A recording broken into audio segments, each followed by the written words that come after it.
I started with night school, just like the original Suffolk law, and I loved it. I truly loved it. In fact, I spent 30 years teaching at different law schools about bankruptcy and contracts and finance law. I studied why working families were going broke and how big banks were raking in gigantic profits by cheating people.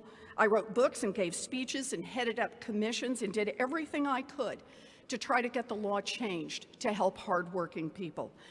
And I knew that this was the work I wanted to do forever. Now, for sure, I was set on my path for life.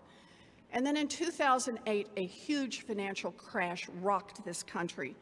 And one day, truly out of the blue, I'm in my kitchen and the phone rings, and it's Senator Harry Reid, the Democratic leader of the Senate. And he calls and he says that Congress is putting together a panel about how the Treasury Department was handling the Wall Street bailout. And he asked if I'd come to Washington to try to bring some accountability to it. Now, I was still a professor, and I really had no idea why Senator Reid had called me and why he thought I was the right person for this job. But our country was in trouble. I went to Washington, and I just did my best. The big problem at the heart of the crash was that Wall Street had made zillions of dollars in profits by ripping people off. And there was no one with the power and the backbone to stop them. So I put together an idea for a new Consumer Financial Protection Bureau whose only job would be to protect consumers from tricks and traps on credit cards and mortgages and student loans. Now, no surprise, the big banks and the credit cards hated this idea. Can we underline hated and put like little fiery things around it and little zaps coming out from it? They hated it. They spent more than $1 million a day fighting against these financial reforms. They did that for over a year. And what do we have on our side? We don't have any money on our side, but we scrambled and we scratched and we fought back. It was truly David taking on Goliath, 21st century style. But here's the thing about it. We won. That little Consumer Financial Protection Bureau is now the law. It is the law.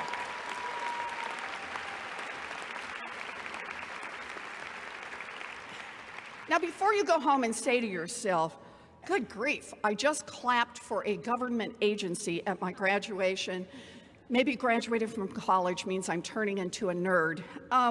Let me just point out to you, that little consumer agency has been up and running for nearly 5 years, and it has already forced the biggest financial institutions in this country to return more than $11 billion directly to the people they cheated. Now, that's government that works for the people. That's what I like.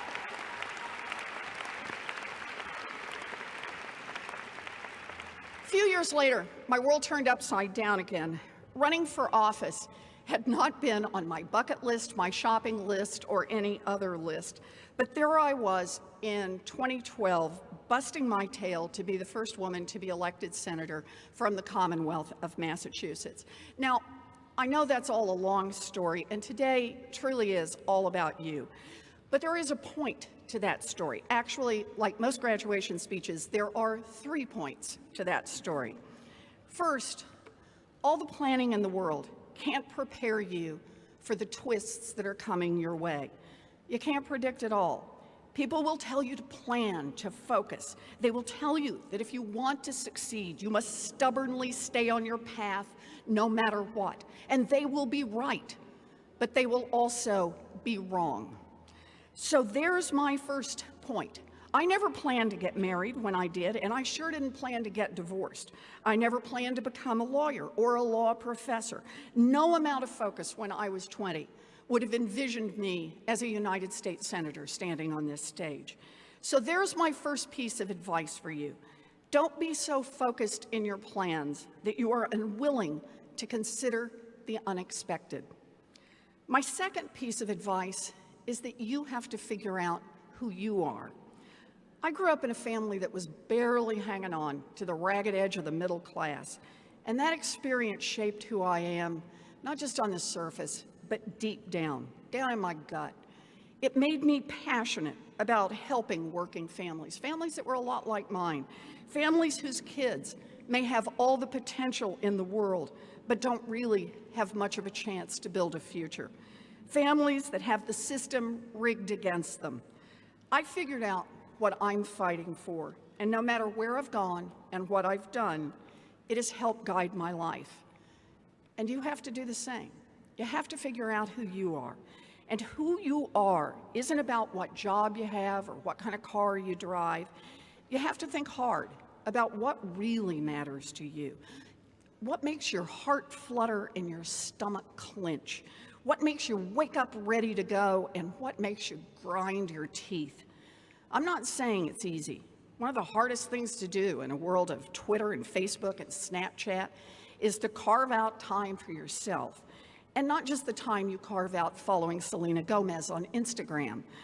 I mean making it a priority to know yourself, to know what defines you, totally separate from what anybody else thinks.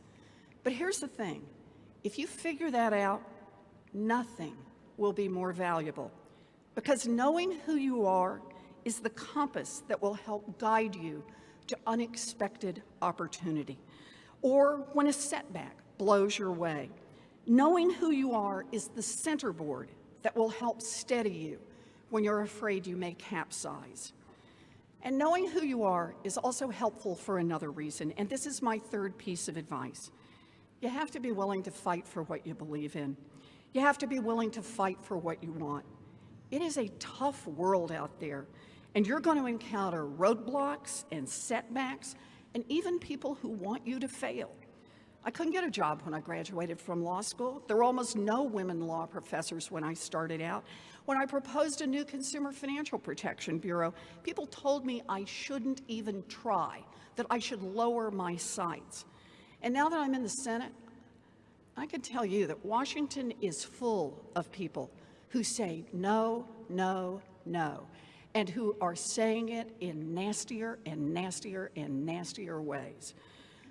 But knowing who you are will help you when it's time to fight. Fight for the job you want. Fight for the people who mean the most to you. And fight for the kind of world you want to live in. It will help when people say, that's impossible, or you can't do that. Look, if you take the unexpected opportunities when they come up, if you know yourself, and if you fight for what you believe in, I can promise that you will live a life that is rich with meaning. You'll be on the road less traveled. You won't care what the polling says.